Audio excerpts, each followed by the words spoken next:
Excuse me, you're wearing out my joie de vivre. The tremendous effort that I put into getting all the printers optimized yesterday seems to have really worked out. This alien, which I've probably tried to print 5 times, is printing pretty much fine. I believe this is a raptor skull on a back plate. This thing was really not acting right, but it is now. Remember, this is the one that every surface that the filament touches has been replaced, and the belt. So it would almost be a miracle if this didn't start working. This guy messed up, but I didn't actually do anything to this. This was not the priority yesterday. I think it's just a clog or something. We'll work on that today. This guy has been pretty reliable through the years. Well, really more like a year or something. I don't know exactly how long. And it's doing good. This is a coffee lid. This is a T-Rex skull on a backing plate. And it's doing quite well as well. This saber-tooth skull is printing fine. This guy printed a bunch of drumstick hangers. You might remember those from earlier in the series. And it's making an Einstein now. This guy did print an Einstein correctly. Something happened with this. I haven't figured it out yet. I think the filament snapped or something. Sometimes there's actually a reason why you want to make the filament sort of spool straight across, because the slanted things could get tangled, and I probably should have fixed this when it was extruding, but I didn't think it was that bad. Things were getting pretty grim there, but looks like stuff is turned around. Something that's kind of worth noting is once I get these printers working reliably, which seems like a real prospect, it's like most of the time I don't need 7 large printers. And so also part of the idea of having them is I can make new big products regularly when I'm not at full capacity and behind because of all the nonsense. So that's going to be good. Instead of listening to music in ear, I think I'm going to listen to it on this TV because it actually sounds pretty good.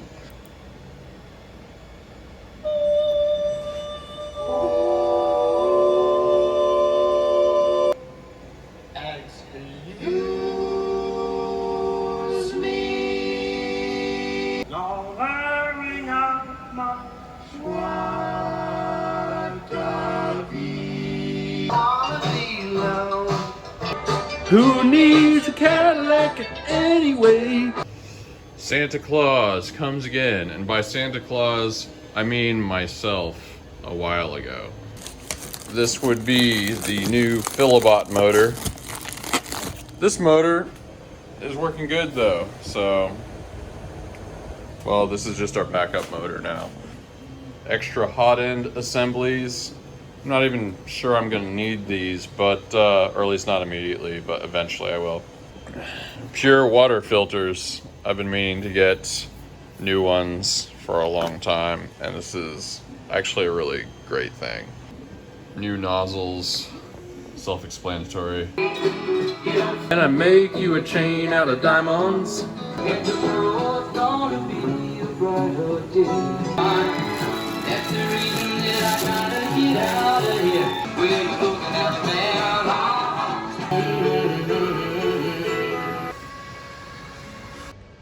Back in my school days, I had a friend whose last name was Glover, and we used to talk in Pig Latin to each other a lot.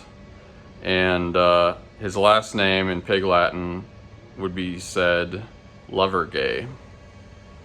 That was really funny when you were 14. Chihuahua. But that's not the way it feels.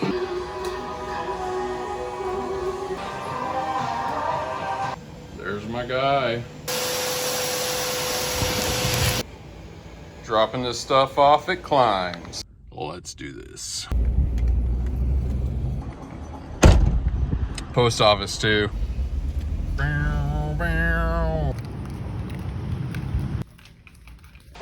Your tax dollar is hard at work.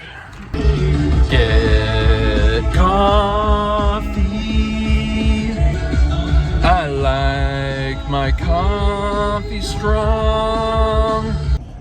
A very long time ago, I downloaded a ZZ Top font. I was downloading a lot of fonts because I was getting into graphic design. And there was a README file.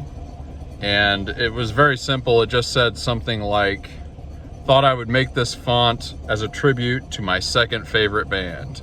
My first favorite band being Pink Floyd, of course.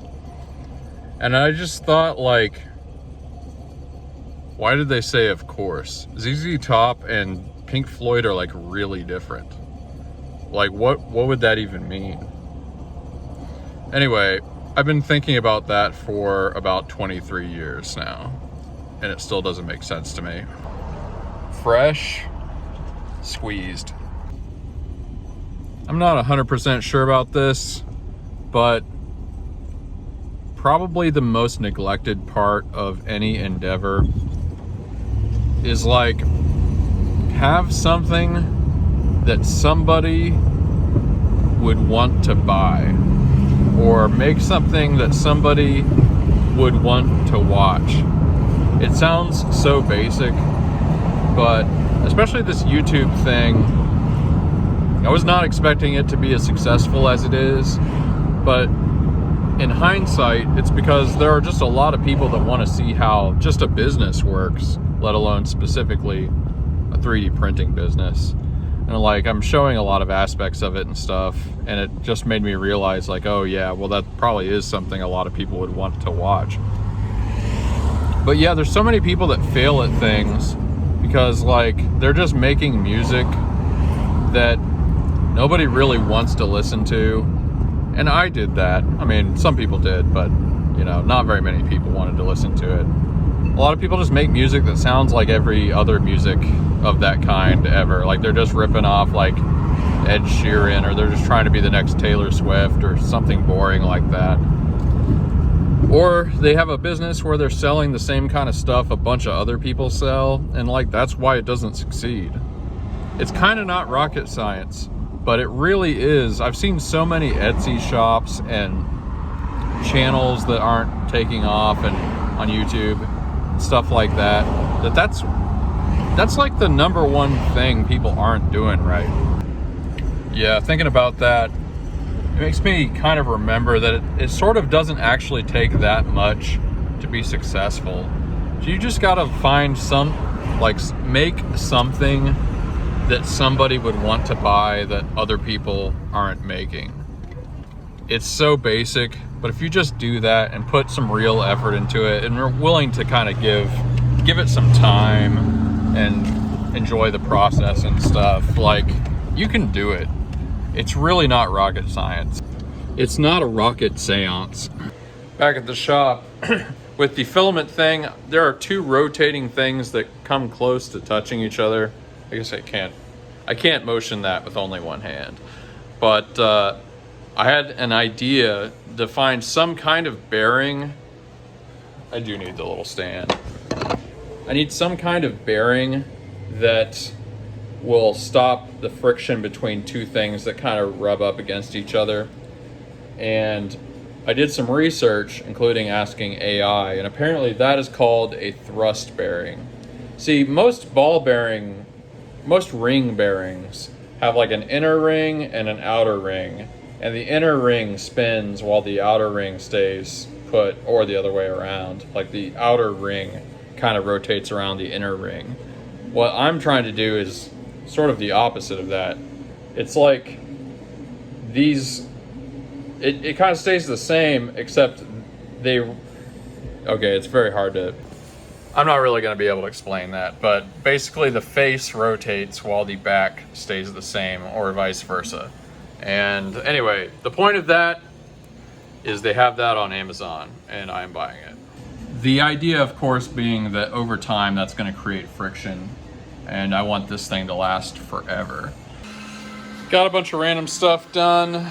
Time to clean up some of these heads. Oh yeah, I kind of wanted to mention, the last video, the thumbnail is my pipe wastebasket trash can thing, and somebody bought that. Like, I sold another one today, which is when that video was due for. So I think I may have gotten my first sale from these videos, which is pretty crazy. So if you bought that pipe wastebasket, at some point you're gonna see me making it.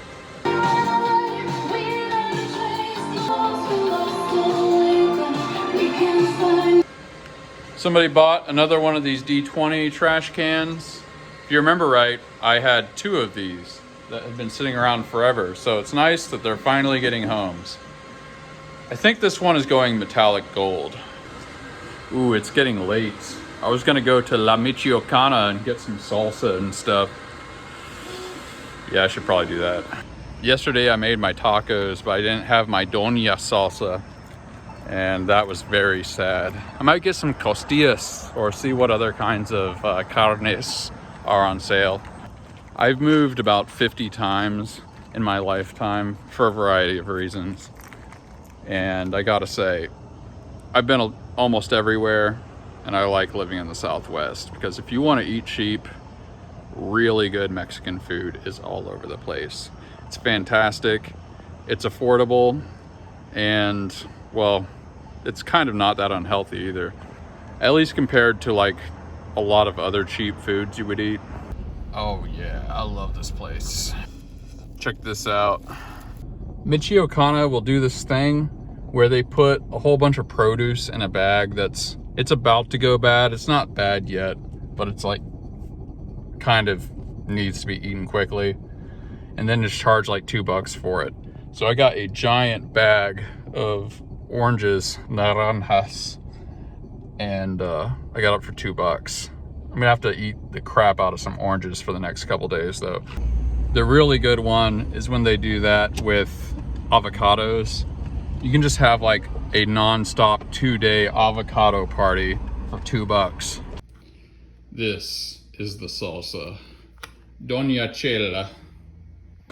They had a special on marinated pork ribs for $3.99 a pound. Like back ribs, the ribeye ribs. Man, so good. An example of one of my ultra discount oranges. Little janky on the outside, but perfectly perfect on the inside. I don't know if you guys are getting tired of the really, really specific things I have to do in this business that are probably never going to apply to you, hopefully. But here is a really specific solution I came up with. So this is one of the old motors for the extruder, the filament extruder. You'll notice there's a portion of this, whatever this thing is called, it's sticking out the back. That is not a good thing. I would have to take apart the gear motor to show you, but basically that makes the gears grind together in a way that is not optimal. I was having the same problem with this, and it wasn't really affecting the filament that much, but it could be bad. And this is actually why I'm getting the roller bearing, because I'm gonna put roller bearings, thrust bearings rather, in between this thing and that thing so that it doesn't, basically this whole shaft creeps backwards and starts sticking out here.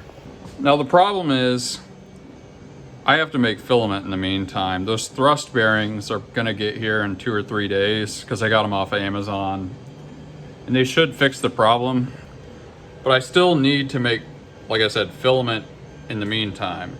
So if that problem gets too bad, it will just break the gear motor. So as annoying as this is, the question is, how do you get this back in there? Because it takes a lot of force to force this forward, which also forces the entire auger screw all the way through. This is not an easy thing to do. At first, I was just trying to hit it with a hammer, just tap it back in, but it just wasn't enough. So I got my brass hammer, or whatever this is, this heavy duty sledgehammer type thing. And even that didn't work. So that was bad because I cannot be not producing filament. So I thought back to this project I did in first grade where we described, maybe it wasn't first grade, maybe it was like fourth grade, where we described a physics principle called mechanical advantage. After that, I was trying to use a C-clamp, but the problem is there's nowhere to sort of clamp it on the front that corresponds with the back, because that's where the shaft goes. So I thought, like, well, I need some kind of lever type thing. So then I got a piece of normal 3D printer extrusion. This is aluminum. And I set it up basically like this. This was kind of just the right width to fit right in there. I peeled all this back because this is irrelevant now. And as you can see, it sort of puts leverage on where that thing was sticking out. Then you just clamp it forward. And that works extremely well. Not only do you get the mechanical advantage of a lever, but you get the gradual sort of, I don't really know what the physics principle behind a C-clamp is, but it combines the best of two worlds. And as you can see, it pushed it completely flush, which is awesome. So that's really irrelevant to almost anybody, but that's what I did with my day. Remember, you're getting an authentic slice of life here. Like, if you can benefit from different strategies, different techniques I have, that's great. But mostly I'm just trying to show you what I actually do in the course of a day. Getting a ton done today. This big David can is gonna go bronze. Papa squat. Well, today was a very, very exhausting day. It's nice to be able to produce filament. I'm very grateful for that. But things are pretty behind. But we have a chance to get it all done. We can get back on track, and that is what I'm doing. So I'm grateful that basically everything is working. And I somehow made it. I'm in the process of making it out of this confusion and madness. So that's what I'm grateful for today. Seems like there was something else. I'm really grateful for that bag of oranges I got today, because oranges are good. Comment below and let me know what you are truly grateful for. Till next time, peace.